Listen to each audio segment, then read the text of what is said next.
Je vous invite donc dans un instant, Daryl va nous apporter la parole, mais on va lire donc les passages sur lesquels Daryl va prêcher. Donc on va lire un premier passage qui est dans 2 Rois chapitre 5, et on va lire les versets 1 à 18.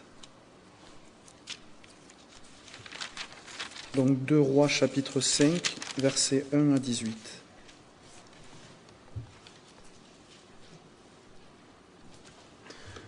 Naaman, chef de l'armée du roi de Syrie, jouissait de la faveur de son maître et d'une grande considération, car c'était par lui que l'Éternel avait délivré les Syriens. Mais cet homme, fort et vaillant, était lépreux. Or les Syriens étaient sortis par troupes et ils avaient amené captive une petite fille du pays d'Israël qui était au service de la femme de Naaman. Et elle dit à sa maîtresse, « Oh, si mon Seigneur était auprès du prophète qui est à Samarie, le prophète le guérirait de sa lèpre. » Naaman alla dire à son maître, « La jeune fille du pays d'Israël a parlé de telle et telle manière. » Et le roi de Syrie dit, « Va, rends-toi à Samarie, et j'enverrai une lettre au roi d'Israël. » Il partit, prenant avec lui 10 talents d'argent, 6000 cycles d'or et 10 vêtements de rechange. Il porta au roi d'Israël la lettre où il était dit, « Maintenant, quand cette lettre te sera parvenue, tu sauras que je t'envoie Naaman, mon serviteur, afin que tu le guérisses de la lèpre. » Après avoir lu la lettre, le roi d'Israël déchira ses vêtements et dit, « Suis-je Dieu pour faire mourir et pour faire vivre, pour qu'il s'adresse à moi afin que je guérisse un homme de sa lèpre? Sachez donc et comprenez qu'il cherche une occasion de dispute avec moi. » Lorsqu'Élisée, homme de Dieu, apprit que le roi d'Israël avait déchiré ses vêtements, il envoya dire au roi, « Pourquoi as-tu déchiré tes vêtements? Laisse-le venir à moi, et il saura qu'il y a un prophète en Israël. » Naaman vint avec ses chevaux et son char, et il s'arrêta à la porte de la maison d'Élisée. Élisée lui fit dire par un messager, « Va et lave-toi 7 fois dans le Jourdain. Ta chair redeviendra saine et tu seras pur. » Naaman fut irrité et il s'en alla, en disant, « Voici, je me disais, il sortira vers moi, il se présentera lui-même, il invoquera le nom de l'Éternel, son Dieu, il agitera sa main sur la place et guérira le lépreux. Mais le fleuve de d'Amana et le Parpar ne valent-ils pas mieux que toutes les eaux d'Israël? Ne pourrais-je pas m'y laver et devenir pur? » Et il s'en retournait et partait avec fureur.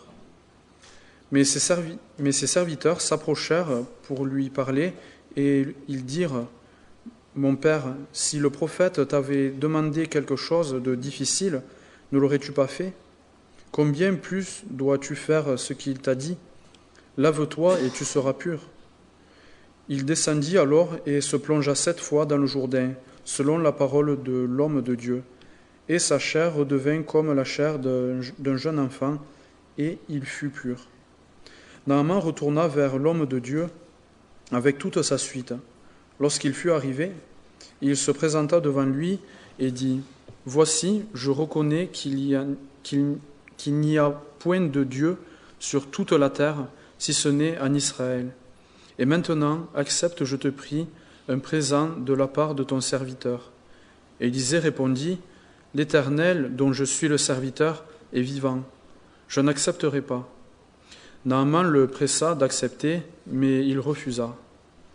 Alors Naaman dit, « Puisque tu refuses, permets que l'on donne de la terre à ton serviteur, une charge de 2 mulets, car ton serviteur ne veut plus offrir à d'autres dieux ni holocauste, ni sacrifice, il n'en offrira qu'à l'Éternel. Voici toutefois ce que je prie l'Éternel de pardonner à ton serviteur. Quand mon maître entre dans la maison de Rimon pour s'y prosterner et qu'il s'appuie sur ma main, je me prosterne aussi dans la maison de Rimon.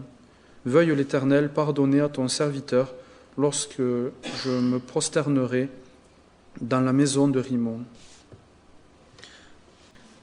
Et je vous invite à de nouveau ouvrir vos Bibles. Donc on va lire Actes chapitre 17, donc sur lequel Daryl va nous apporter la parole. Et donc on va commencer à lire à partir du verset 15 jusqu'à la fin. Ceux qui accompagnaient Paul le conduisirent jusqu'à Athènes.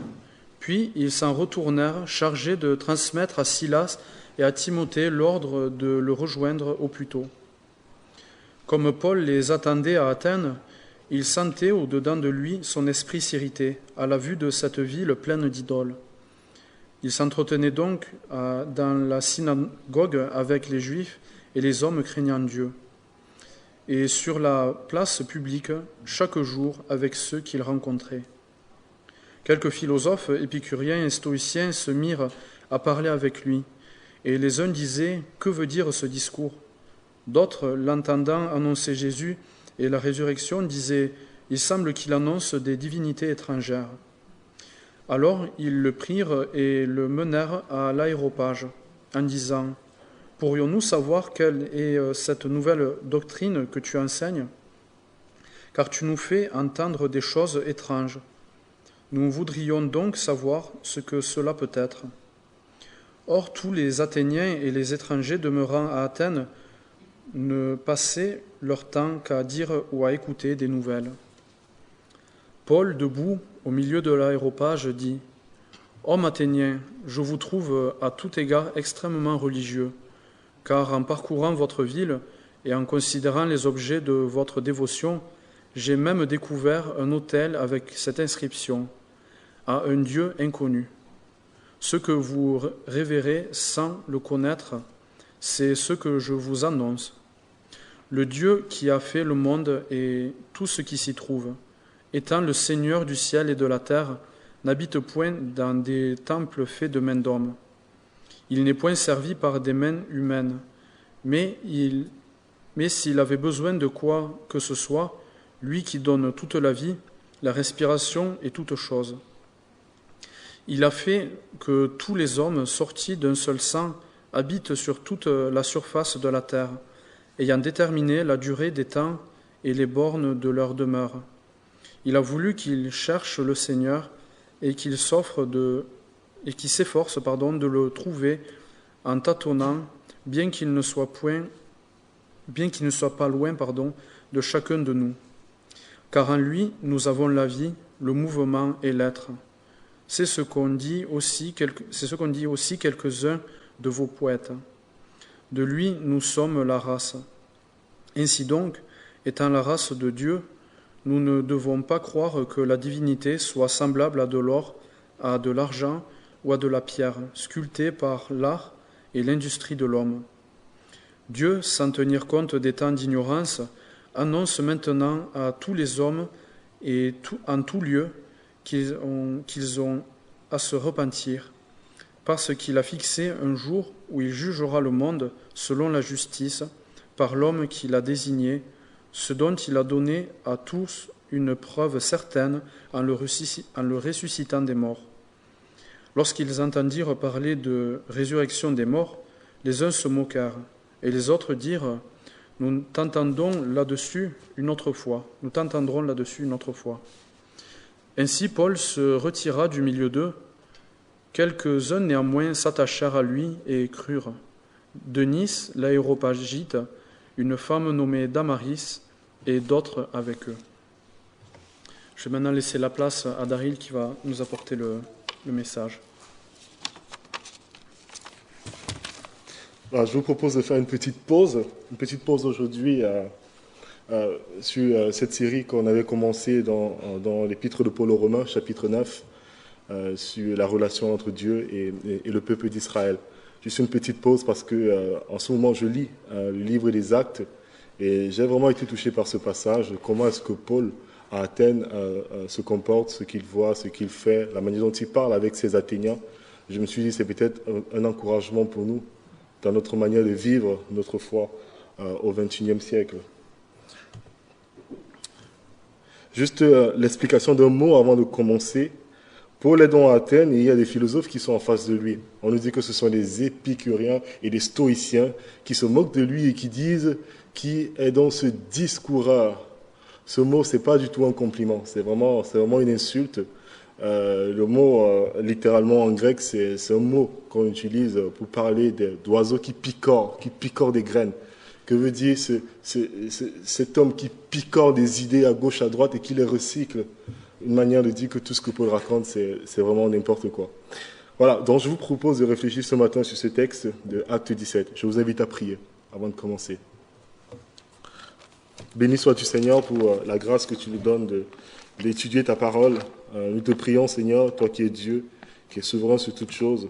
Tu sais tout ce qui a été préparé, mais tu sais aussi comment tu veux parler à nos cœurs. Dirige toutes choses, Seigneur, et dispose nos cœurs à te connaître encore mieux. Que l'objectif ultime ne soit pas forcément de l'activisme, mais de voir en notre Seigneur Jésus ce que personne d'autre n'est.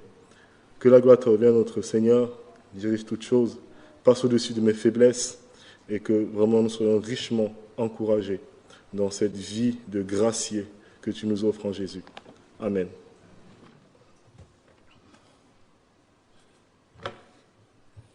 Comment être chrétien dans un monde qui ne l'est plus?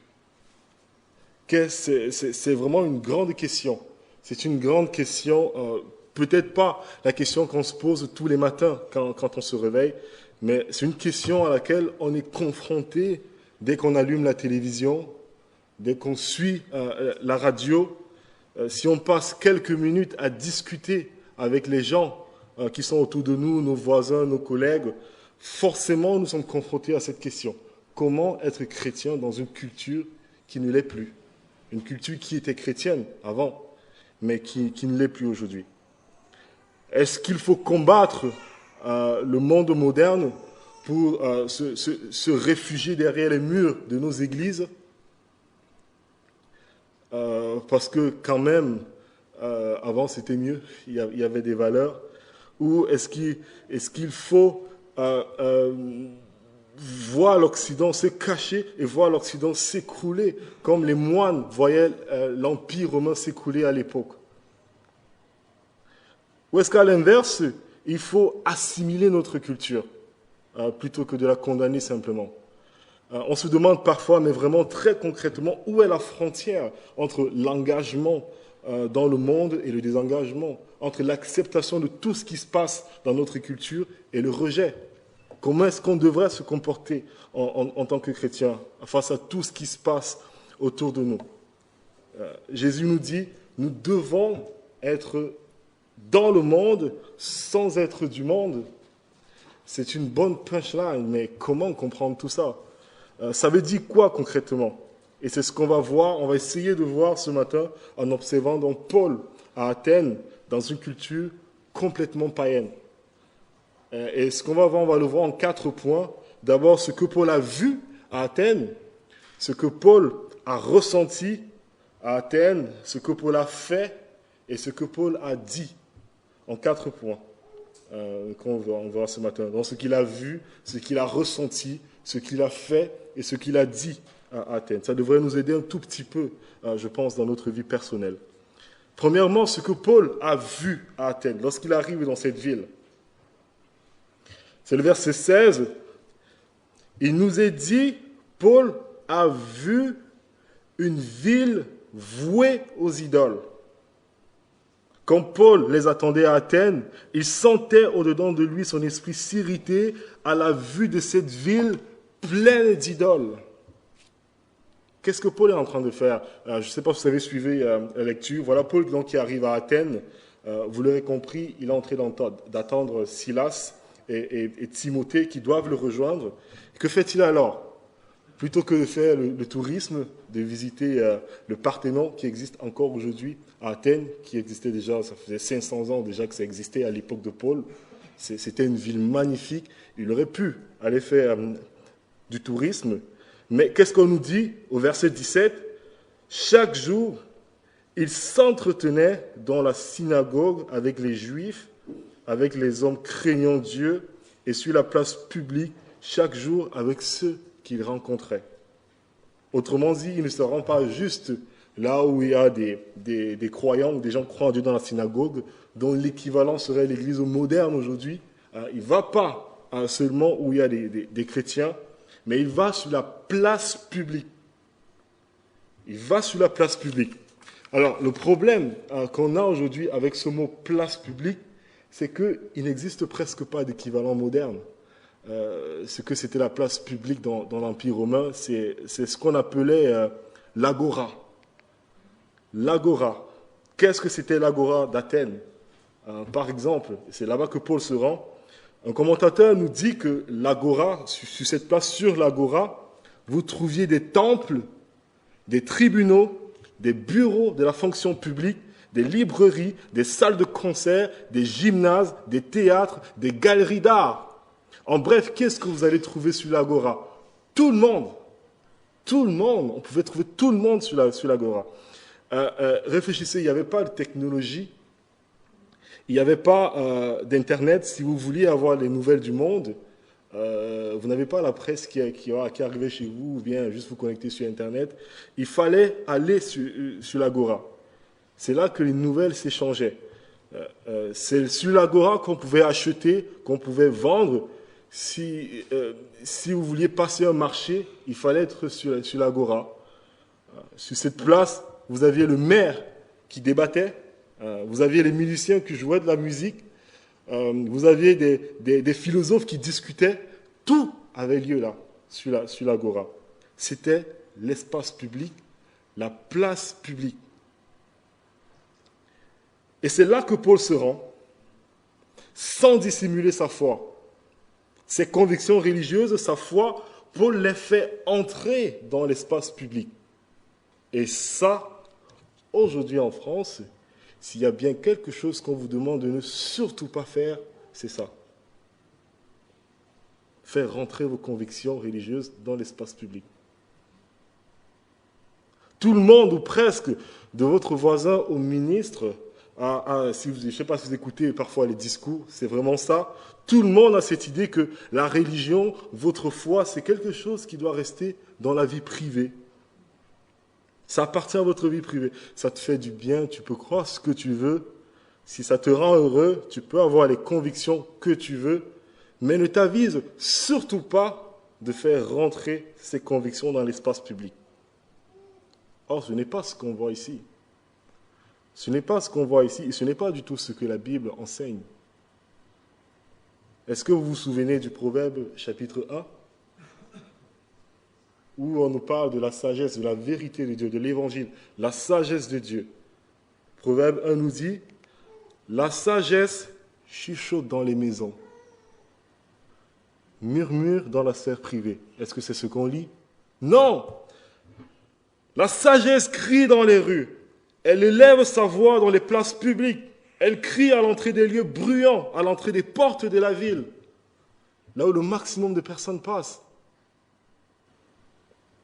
La sagesse de Dieu, l'évangile, doit informer notre vie publique. L'évangile doit informer notre manière de vivre au quotidien, notre manière de travailler. L'évangile doit informer notre manière d'aller au cinéma et de regarder un film. L'évangile doit informer notre manière de voter et ainsi de suite. Peut-être vous vous dites, oui, je sais tout ça, je ne peux pas privatiser ma foi si ça peut transformer la vie de quelqu'un autour de moi. C'est vrai, mais ce n'est pas ce que je suis en train de dire. Parler de Jésus, en fait, c'est plutôt le bout de la chaîne, entre guillemets. On va y arriver, mais il y a des étapes avant ça. Qu'est-ce que c'est que vivre en tant que chrétien dans une culture qui ne l'est plus aujourd'hui? Annoncer Christ, c'est vraiment la fin. Mais il y a plusieurs étapes avant. Avant de crier dans les rues, avant d'élever sa voix dans les places publiques, qu'est-ce que Paul fait lorsqu'il est à Athènes? Il observe, il contemple, il voit. Qu'est-ce qu'il voit? Il voit une ville vouée aux idoles. Une vie complètement vouée aux idoles. Bien sûr qu'il y avait des idoles à Athènes. Il y avait des statues partout, même aujourd'hui encore. Si vous allez à Athènes, vous allez voir des statues partout. Vous allez voir une statue d'Aphrodite, la déesse de l'amour ici, puis quelque part plus loin au coin de la rue, une statue d'Apollon. Bien sûr qu'il y avait des idoles à Athènes. Il y avait des statues. Mais ça va un peu plus loin que simplement des statues.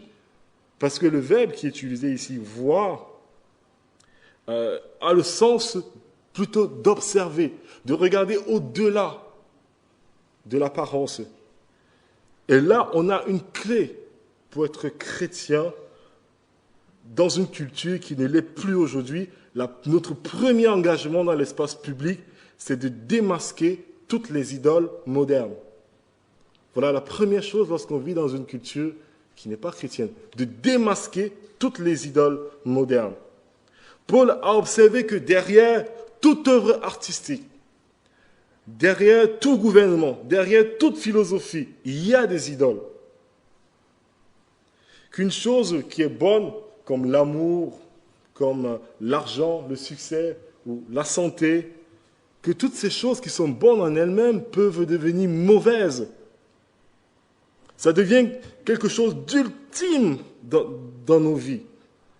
Et Paul voit en fait que l'idolâtrie ne se limite pas simplement au fait d'avoir des idoles, d'avoir des statues chez soi. Des statues devant lesquelles on se prosterne. Et c'est pourquoi Paul dit ailleurs que la convoitise est une idolâtrie. Si vous désirez tellement quelque chose, la reconnaissance, le succès, la famille, l'amour, vous désirez ça et vous focalisez toutes vos attentes dessus, que vous vivez pour ça et non pour Dieu, en fait, c'est votre Dieu, c'est une idole. Quelle que soit la chose que vous aimez plus que Dieu, c'est chez votre Dieu, c'est une idole. Vous voyez, on doit apprendre, comme Paul, à voir derrière les choses, à voir derrière tous les aspects de notre culture. On doit apprendre à démasquer toutes nos idoles modernes. Sinon, ces idoles vont finir par entrer dans nos vies. On a un exemple dans la Bible, on a lu tout à l'heure cet exemple de Naaman, que Samuel nous a lu tout à l'heure. C'est l'exemple de quelqu'un qui, après avoir été transformé, démasque les idoles de sa propre culture. C'est la première chose. Dans 2 Rois 5, je ne sais pas si vous vous souvenez de la lecture, donc Naaman, il est premier ministre de Syrie, c'est un homme important, un poste à responsabilité, il était païen, mais il était aussi lépreux. Voilà donc il vient en Israël un jour et Dieu le guérit, au point où Naaman se convertit. Il va jusqu'à dire « Je reconnais qu'il n'y a pas de Dieu sur toute la terre si ce n'est en Israël. » Tout ça, c'est environ 900 ans avant notre ère. Ça date de longtemps. Mais Naaman, il a rencontré le vrai Dieu. Il a été purifié dans son corps, il a été purifié dans son cœur. Qu'est-ce qu'il va faire maintenant? Qu'est-ce qui va se passer? Il vient d'un peuple très idolâtre. Mais qu'est-ce qu'il va faire maintenant, Naaman, qu'il a connu le vrai Dieu? Il y a 2 choses que Naaman ne fait pas. La première chose, c'est qu'il ne dit pas à Élisée « S'il te plaît, Élisée, laisse-moi rester ici. Franchement, je ne veux pas rentrer. Mon peuple, c'est vraiment un peuple de païens idolâtres. Si seulement tu savais quel était mon métier en tant que premier ministre, à chaque fois que le roi rentre dans le temple de Rimon, c'était le dieu de la Syrie, je dois rentrer avec lui. Et lorsqu'il se prosterne, je dois me prosterner avec lui. Qu'est-ce que je vais faire? Je ne vais plus pouvoir faire ça. Je connais le vrai Dieu. Comment est-ce que je vais mettre le genou à terre, sachant qui est le vrai Dieu? Je t'en prie, Élisée, laisse-moi rester. » Il ne dit pas ça. Il ne dit pas non plus, à l'inverse, « Pas de problème, je vais faire mon travail comme avant. J'ai rencontré le vrai Dieu, mais ça n'a pas besoin de faire la différence. Je vais rester, je vais faire mon travail. Je garde mes convictions pour moi, sans faire de vagues, et tout ira bien. » Il ne dit pas ça. Il n'évite pas sa culture. Il ne capitule pas devant sa culture. Il ne fuit pas le monde. Il ne privatise pas sa foi. Est-ce que vous vous souvenez ce qu'il a fait? Ce qu'il a fait, c'est assez bizarre, mais je pense que le principe derrière est intéressant. Il demande de la terre d'Israël à Élisée, des sacs de terre ramassés en Israël. Il dit, donne-moi toute cette terre, comme ça, à chaque fois que je vais rentrer dans le temple de Rimon avec le roi, c'est mon travail, Je n'ai pas le choix. À chaque fois que je vais rentrer dans le temple de Rimon, je vais mettre un peu de la terre d'Israël au sol et je vais me mettre à genoux dessus. Comme ça, ce sera clair aux yeux de tout le monde que je ne me prosterne pas du tout devant Rimon, mais devant le Dieu d'Israël. Je suis Premier ministre, ça fait partie de mon travail, je vais le faire, je vais rentrer, je vais continuer à faire mon travail, mais je ne me prosternerai pas devant Rimon. C'est très créatif, mais on voit le principe qu'il y a derrière. Je vais aller au temple de Rimon, mais je ne vais pas sacrifier à Rimon. Jamais. Rimon, parce que c'était le dieu de la Syrie, lorsque tu te prosternes devant Rimon, en fait, tu te prosternes devant ton pays. Tu adores ton pays. Et Naaman dit, je vais rentrer, je vais continuer à servir mon pays, mais je vais arrêter d'adorer mon pays. Les intérêts de ma nation sont toujours aussi importants à mes yeux, mais ils n'auront plus de valeur ultime pour moi. Ce ne sera plus mon idole. Ce ne sera plus mon idole, mon pays. Voilà l'idée derrière comment Naaman fait pour démasquer les idoles derrière sa culture au lieu de fuir sa culture.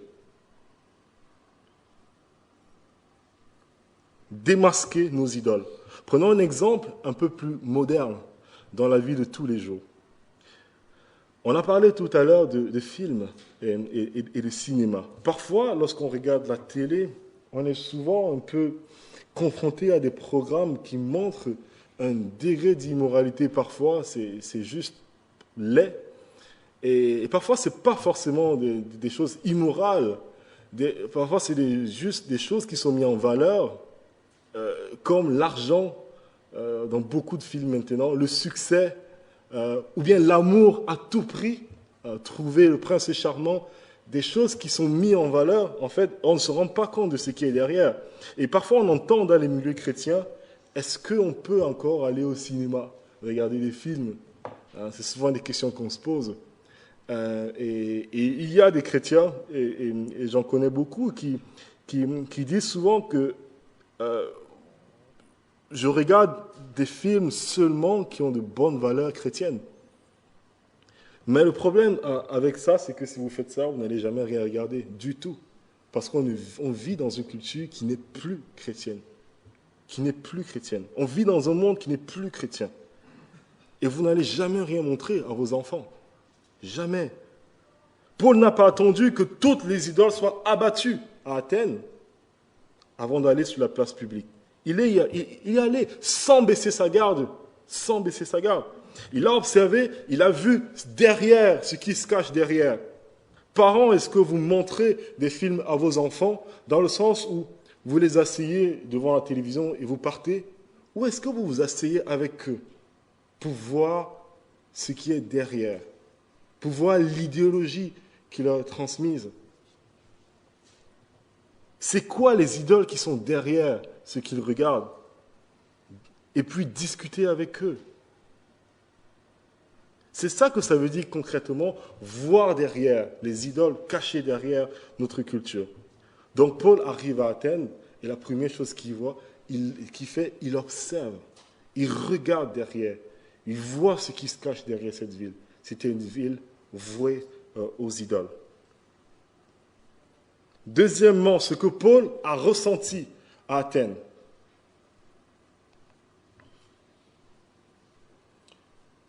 Verset 16 toujours. Il nous est dit, il sentait au-dedans de lui son esprit s'irriter en contemplant cette ville. Ou dans d'autres traductions, il avait l'esprit exaspéré. En bref, Paul a ressenti un mélange d'émotions assez complexe lorsqu'il voit cette ville vouée aux idoles.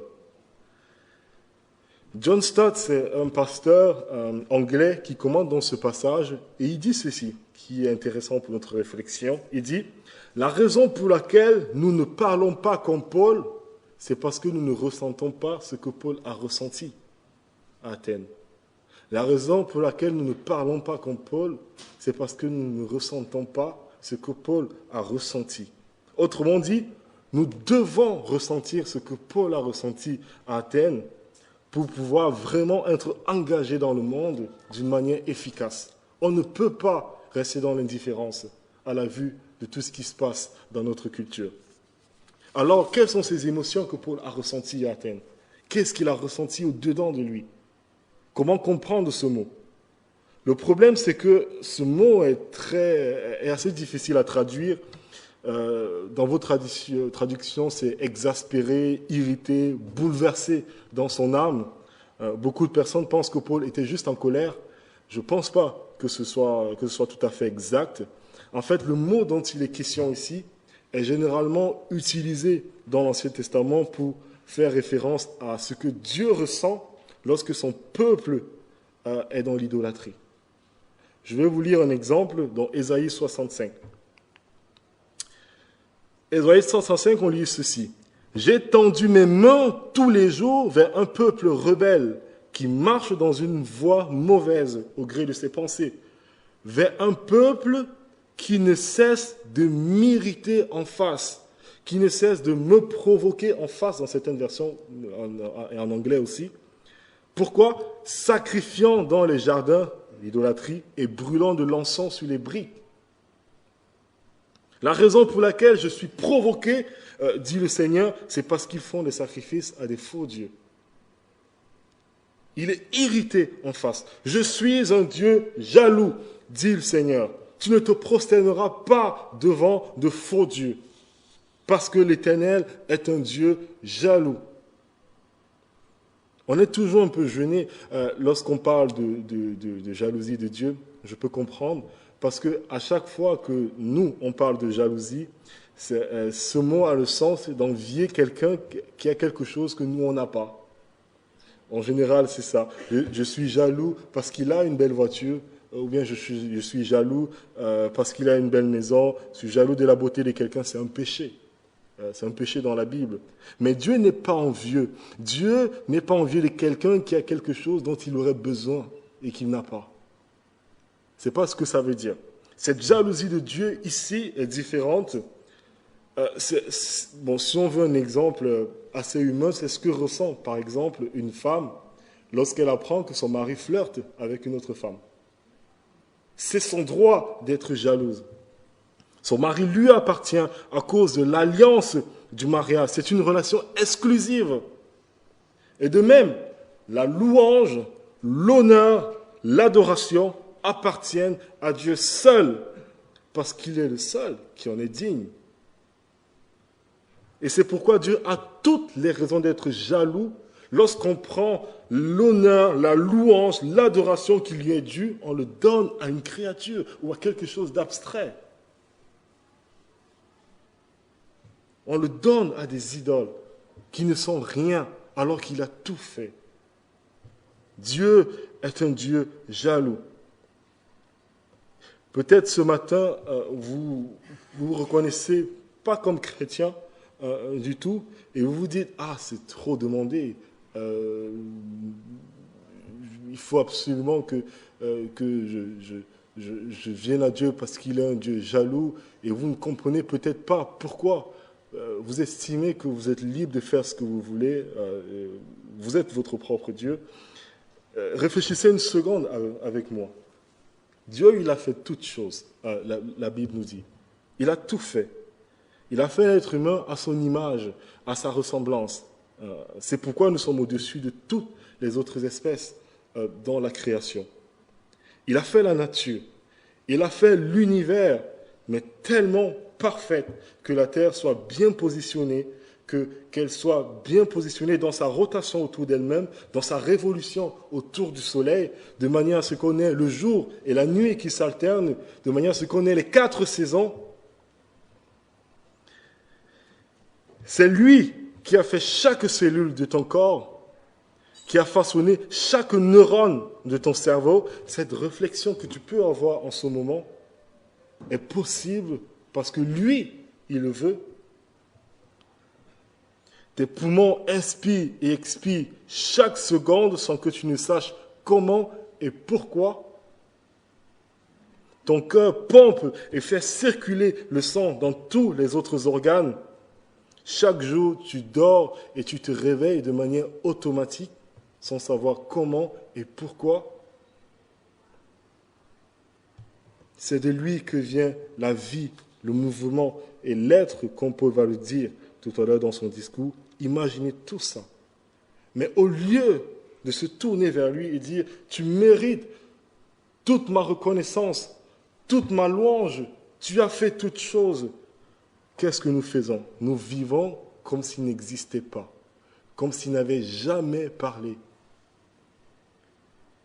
Nous érigeons des petits dieux, des faux dieux dans nos vies.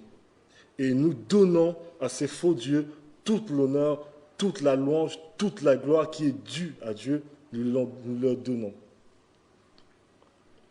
Toutes les prérogatives qui appartiennent à Dieu, nous les leur donnons. Les hommes essaient sans cesse de prouver l'inexistence de Dieu, mais ils donnent à des petites choses autour d'eux toutes les prérogatives qui appartiennent à Dieu.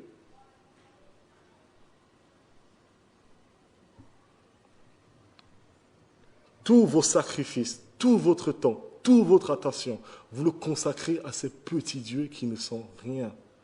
Dieu est un Dieu jaloux, la Bible nous dit, parce qu'il est dans tous ses droits et il a fait toutes choses, nos vies lui appartiennent. Et donc lorsque Paul voit ça à Athènes, cette idolâtrie ambiante, il est jaloux de la jalousie de Dieu, une sainte jalousie.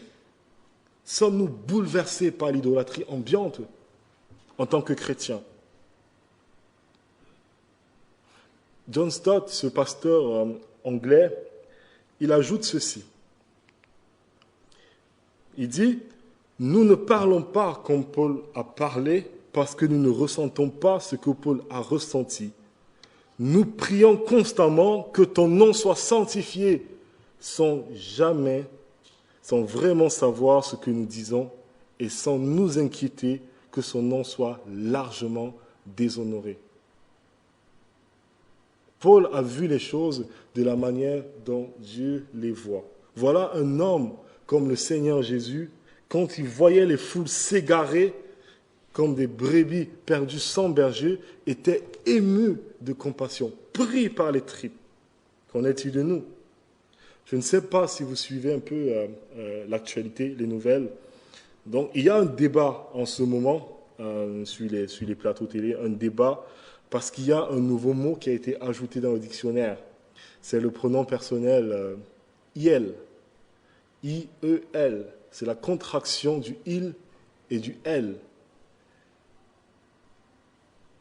On nous dit que c'est un prénom qui est neutre parce que c'est pour les personnes qui se reconnaissent comme non-binaires. C'est-à-dire, ils se reconnaissent comme ni masculin ni féminin.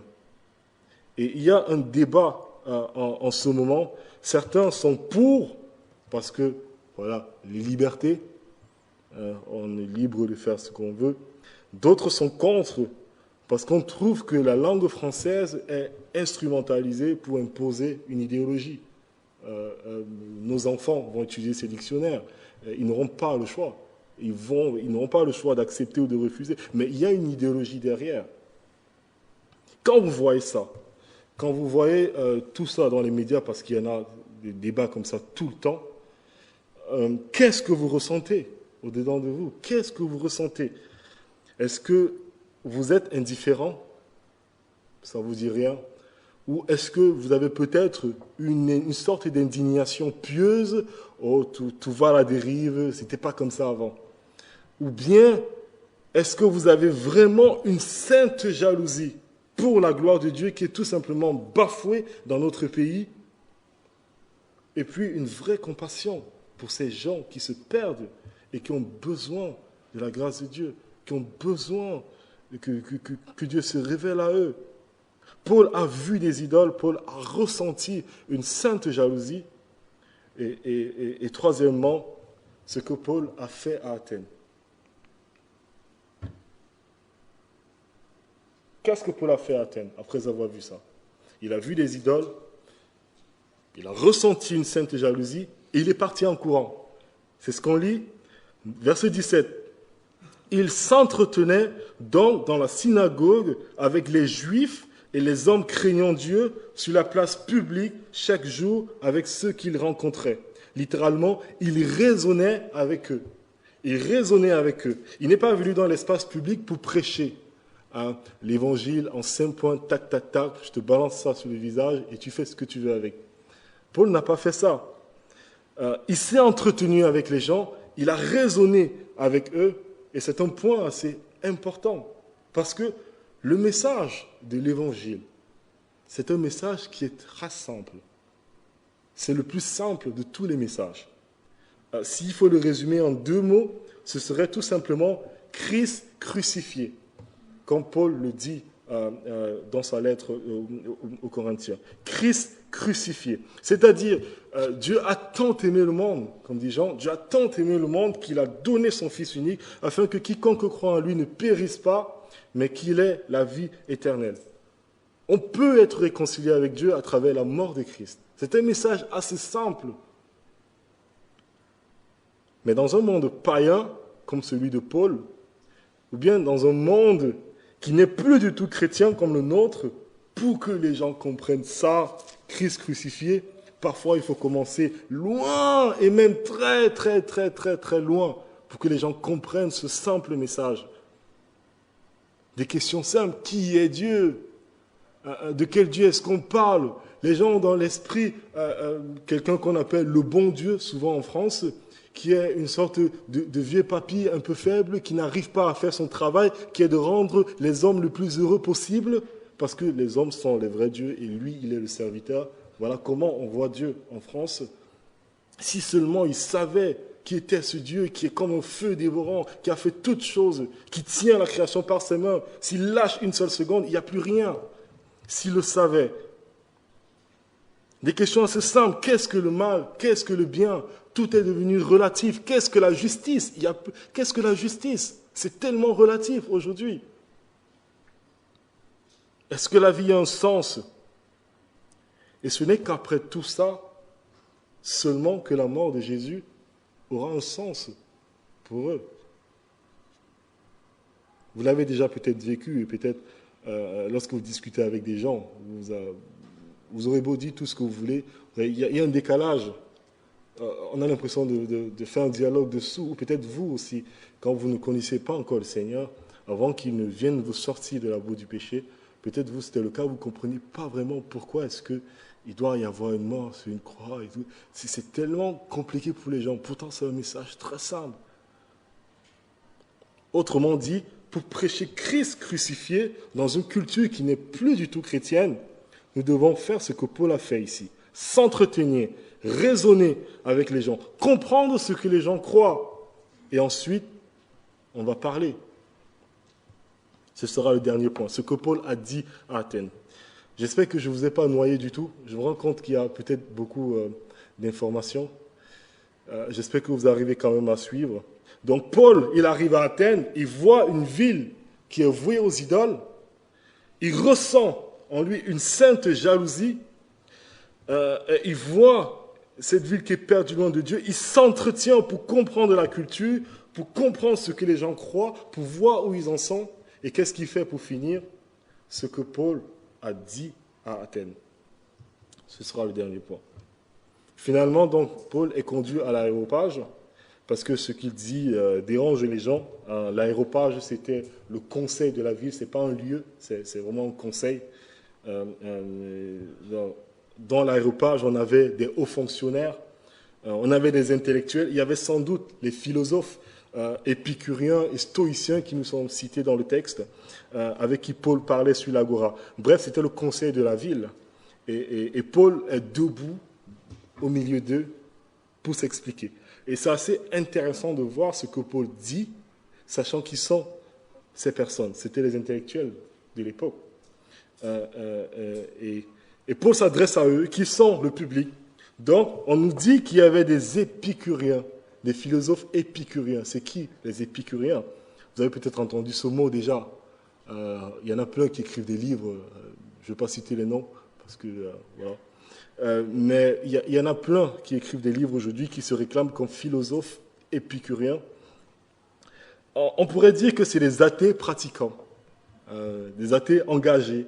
Pourquoi ? Parce qu'ils disaient à l'époque, aujourd'hui c'est plus trop le cas, mais ils disaient que Dieu existe peut-être, mais quelque part, il est tellement loin qu'il ne s'intéresse que ça n'a même pas d'importance. Il est tellement loin. C'était une forme de déisme. Il y a sûrement quelque chose, il y a sûrement Dieu quelque part, mais il est tellement éloigné qu'il ne s'intéresse même pas à nous. Alors, dans un sens, quel est le sens de la vie? Le sens de l'existence, c'est de se rendre la vie la plus joyeuse possible, la plus agréable possible, de poursuivre les plaisirs au maximum, parce qu'un jour on va mourir, on sera enterré et puis ce sera la fin. Alors profitons de la vie au maximum, tant qu'on peut. Et puis on avait des stoïciens, qui est l'exact opposé. Ils disaient que Dieu est tellement proche du monde que Dieu et le monde, c'est la même chose. C'est la même chose. C'était une forme de panthéisme. Dieu est en moi, Dieu est en vous, Dieu partout. Et le problème, bien sûr, avec cette vision, c'est que ils sont incapables d'expliquer ce que c'est que le mal. Quand quelque chose de grave t'arrive, quelque chose de difficile ou de douloureux, pas de bol. Ainsi va la vie. Ça ne te plaît pas, tu es toujours libre de partir. En gros, de te suicider. Épictète, c'était l'un des philosophes stoïciens les plus connus de l'époque. Et voici ce qu'il disait, c'est assez intéressant. Il dit, « Chose essentielle, songe que la porte est ouverte. » Ça veut dire que le suicide, c'est une option. C'est ce qu'il dit.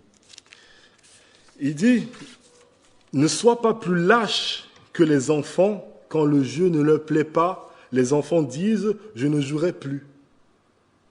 Toi aussi, quand tu crois être en semblable situation, dis, je ne jouerai plus et va-t'en. Mais si tu restes, ne gémis pas. Sois stoïque. » Voilà les stoïciens. La vie est absurde. Sois fort. Fais semblant comme s'il y avait un sens à la vie. Trouve-toi quelque chose à faire. Et si tu ne trouves pas, suicide-toi. Ne gémis pas. Voilà les gens que Paul avait en face de lui. Et c'est assez intéressant, c'est assez drôle parce qu'avec ces deux philosophies, on a pratiquement 90% de la population française qu'on peut retrouver dans ces deux philosophies. Vis le maximum de plaisir parce qu'un jour tu vas mourir et puis ça c'est fini.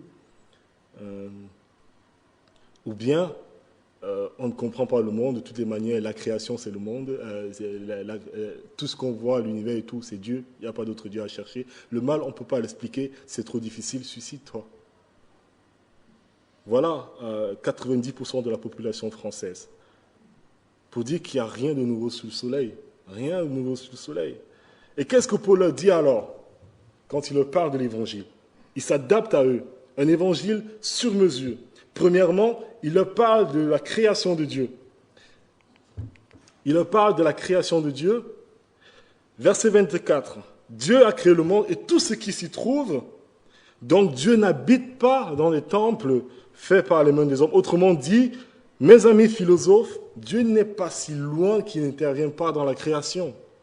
Il n'est pas si loin qu'il n'intervient pas dans les affaires des hommes qu'il a créés. Mais Dieu n'est pas non plus le monde puisqu'il a créé le monde. C'est deux choses complètement distinctes. Donc il parle de la création comme fondement, puis il parle de la providence de Dieu. Verset 25, la providence de Dieu. Dieu donne à tous le souffle, Paul dit, donc Dieu n'a pas besoin de nous. Il se suffit à lui-même. Dieu fixe la durée de notre vie et détermine tout ce qui arrive dans notre vie. Verset 26, autrement dit, mes chers amis philosophes, la vie n'est pas absurde. Elle a un sens. Il y a un sens à la vie. Et il ne vous appartient pas de dire quand vous voulez, je ne jouerai plus. Ce n'est pas à vous de décider. C'est Dieu qui donne le souffle et c'est Dieu qui le reprend. Puis il parle de la révélation de Dieu. Verset 27. Il dit que Dieu désire que tous les hommes le connaissent. Dieu veut que tous les hommes le cherchent pour le trouver. Car il n'est pas loin de chacun de nous. Autrement dit, mes amis, il y a un but à l'existence au-delà de simplement profiter des plaisirs de la vie. Et le but ultime, le sens de notre vie, c'est de connaître Dieu qui nous a créés. Voilà le sens de nos vies. Il y a de quoi passer une éternité. si notre existence est intimement liée à Dieu qui a fait toutes choses, le sens de notre vie, c'est de le connaître, lui. En dehors, il n'y a aucun sens. Tout trouve un sens en lui. Puis, il parle du jugement de Dieu. Vous terminez. Versets 30 à 31. Dieu, sans tenir compte des temps d'ignorance, annonce maintenant à tous les hommes et en tout lieu qu'ils aient à se repentir, parce qu'il a fixé un jour où il jugera le monde selon la justice par l'homme qu'il a désigné, ce dont il a donné à tous une preuve certaine en le ressuscitant des morts. Autrement dit, mes amis philosophes, la mort n'est pas la fin. La mort n'est pas la fin de toute chose. La vie a un sens parce qu'il se dirige vers un jour où Dieu exercera sa justice. Cette justice qu'on veut tous, en fait, mais en même temps qu'on ne veut pas, parce que nous ne sommes pas tout à fait justes. Mais Dieu exercera cette justice. Il va juger le monde. Et tous ceux qui auront cru que Jésus-Christ est mort pour leurs péchés, ceux-là, que Jésus-Christ est mort pour porter le châtiment que méritaient leurs péchés, tous ceux qui auront mis leur foi en Jésus, ceux-là ressusciteront pour la vie. Et les autres pour le jugement éternel. Lui, Dieu est amour, mais il est aussi justice. S'il n'était pas juste, il ne serait pas amour. Et ce discours de Paul est aussi pour toi ce matin si tu n'as pas encore mis ta foi en Jésus-Christ. C'est un exemple pour nous, en tant que chrétiens, ce type de discours. Nous devons comprendre notre culture. Nous devons comprendre notre culture avant de partager l'Évangile. Si on vient juste comme ça lancer Christ crucifié en 2 mots, il n'y aura pas beaucoup de fruits. Alors, on aura le sentiment d'être vertueux, parce que quand même, on a été plein d'audace. Mais on n'aura pas fait droit à l'Évangile en le présentant sous sa forme la plus convaincante. Et en l'inverse, si on se contente tout simplement de s'imprégner de la culture et d'approuver tout ce qui est dit, tout ce que les gens croient, d'utiliser un langage politiquement correct qui arrange tout le monde, il n'y aura pas beaucoup de fruits non plus. Mais là aussi, on aura un sentiment vertueux, un sentiment qu'on est tellement vertueux parce que on a quand même l'esprit ouvert, hein, on est tolérant. Et on n'aura pas fait droit à l'Évangile en le laissant parler avec force et clarté. Paul connaît tellement bien sa culture. Je ne sais pas si vous vous rappelez des textes qui ont été lus. Verset 23, il dit « Je me suis promené dans la ville, hein, je me baladais, et j'ai trouvé qu'il y avait un autel avec cette inscription « À un Dieu inconnu ». Ce que vous vénérez sans connaître, c'est ce que je vous annonce. Vous savez qu'il y a un Dieu. Je n'ai pas besoin de vous prouver qu'il y a un Dieu. Vous le savez déjà. Mais je vais vous montrer que vous le connaissez et qu'il s'est révélé à vous. Ou encore verset 28, il dit même « Vos poètes n'arrêtent pas de répéter jour après jour. Ils n'arrêtent pas de répéter qu'en Dieu nous avons la vie, le mouvement et l'être. C'est vos poètes qui disent que nous sommes de sa race. » Ça veut dire nous sommes issus de lui. Ils citent leur propre poète athénien. C'est ce que vos poètes disent, c'est ce que vous croyez. Et verset 29, il dit « Ainsi donc, étant de la race de Dieu, puisque c'est ce que vous croyez, ne devons pas penser que Dieu soit semblable à la divinité, que la divinité soit semblable à de l'or, à de l'argent, à des pierres, à des temples. Si vous croyez que nous sommes de la race de Dieu, si vous croyez que Dieu nous a façonnés, nous avons été façonnés par Dieu, comment nous pouvons façonner Dieu encore? C'est juste absurde. Qu'est-ce qu'il fait Paul? Il leur montre que leurs convictions sont fausses sur la base de leur propre croyance. Sur la base de leur propre croyance. Un exemple, juste pour terminer. Beaucoup de nos voisins ou collègues de travail, amis, membres de la famille, accordent une grande importance à la justice sociale, à la paix, à la santé. Tout le monde aimerait qu'il y ait plus de souffrance, en quelque sorte, pas de maladie, pas de meurtre, pas de pauvreté. Mais la vérité, c'est qu'il n'y a aucune base Il n'y a aucune base dans notre culture, aucun fondement pour s'offusquer face à l'injustice. Il n'y a aucun fondement. Il n'y a aucun fondement pour être en colère face à la mort, pour être en colère face au Covid-19, si nous sommes cohérents avec nous-mêmes, quand on voit ce que croit notre société. Si on est juste le fruit du hasard, du temps, le fruit de quelques collisions d'atomes, ou de l'évolution d'une espèce où c'est le plus fort qui finit par gagner, on n'a pas le droit de s'offusquer face au Covid-19. Pas le droit du tout, parce que c'est le plus fort qui gagne. C'est comme ça. C'est l'espèce la plus forte qui survit. Pourquoi se préoccuper de la justice sociale si c'est le plus fort qui gagne? Pourquoi? Il n'y a pas de fondement sur la base des croyances de notre société de vouloir que le mal s'arrête, si on est honnête envers nous-mêmes.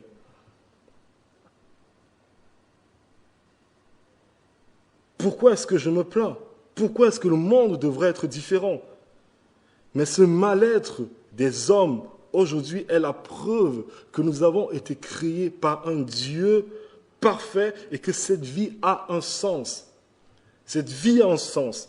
Et ce n'est pas du tout un hasard. Écoutez ce que Chesterton dit, c'est un écrivain anglais du XXe siècle, il dit à ce sujet, on va terminer avec ça. Il dit ceci, il dit, c'est le signe le plus évident de l'homme créé à l'image de Dieu. C'est-à-dire que l'homme a été créé par un Dieu parfait pour vivre dans un monde parfait auprès de lui. Il dit, c'est le signe le plus évident, c'est que l'homme, n'ayant jamais connu d'autre monde que ce monde-ci, l'appelle un monde étrange. Pourquoi on a l'impression que tout ne tourne pas rond dans ce monde, qu'il devrait être mieux? C'est comme si on avait le mal d'un pays qui n'existe pas. La seule réponse est la suivante. Nous voulons ce monde parfait, tous nous le voulons, parce que l'être humain a été créé pour vivre une vie de liberté et de perfection auprès de Dieu, son Créateur. On n'a pas été fait pour vivre dans ce monde tel qu'il est. Il s'est passé quelque chose. Et la Bible nous le dit, nous nous sommes éloignés de Dieu. Le mal est rentré dans le monde. Si l'histoire s'arrêtait là, ce ne serait pas du tout drôle. Au contraire, ce serait même encore triste. Mais la bonne nouvelle, c'est que Dieu n'est pas resté loin de nous. Bien plus que Dieu, bien plus que Paul, Dieu a vu notre idolâtrie. Il a vu comment nous sommes érigés en Dieu dans nos vies. Il a vu notre éloignement. Il est descendu, il s'est offert sur la place publique. On s'est moqué de lui. On lui a bandé les yeux, on l'a frappé. Vas-y, prophétise, dis-nous qui t'a frappé. On ne l'a pas seulement moqué, on l'a tué. Et tout ça pour payer la dette de notre péché. Quand on voit l'amour de Dieu pour le monde, quand on voit jusqu'où il est allé, à quel point il a tant aimé le monde qu'il a donné son Fils sur une croix, mourir pour des pécheurs que nous sommes. Quand on voit l'amour de notre Seigneur Jésus pour les hommes et les femmes de ce pays qui sont comme des brebis égarées, sans berger, comment ne pourrions-nous pas, en tant que chrétiens, avoir le même amour pour faire entrer notre foi dans l'espace public, pour faire entrer nos convictions religieuses dans l'espace public, quoi qu'il en coûte. Que Dieu nous donne d'avoir les yeux fixés vers notre Seigneur Jésus. Celui-là qui nous donne, par son exemple, cette envie de partager notre foi dans l'espace public, par amour pour les autres, par cet amour que lui-même il a manifesté pour nous, en s'offrant sur le bois. Je vous invite à prier. Merci Seigneur de encore ce message de l'Évangile, de Dieu qui s'est humilié, qui s'est offert sur la place publique, qui a été moqué par les gens de son époque, qui a été moqué par nous, par notre idolâtrie. Merci de ce que il a manifesté cet amour pour ses ennemis, pour nous, qui l'avons rejeté, qui avons mis autre chose sur la place qu'il devrait avoir dans notre cœur. Merci de ce que c'est par son amour que nous tenons dans sa présence aujourd'hui. Nous te prions, notre Père, que tu nous donnes la grâce de nous rappeler de cela lorsque nous sommes confrontés dans ce monde à notre culture qui te rejette complètement. Donne-nous, Seigneur, ce zèle, ce courage de vivre une vie à ta gloire, de témoigner lorsque des comptes nous sont demandés. Et nous te prions aussi, Seigneur, que ce matin, que tu veuilles rencontrer le cœur de quelqu'un qui ne te connaît pas. Nous savons, Seigneur, que tu es Dieu, tu es au-dessus de toutes choses.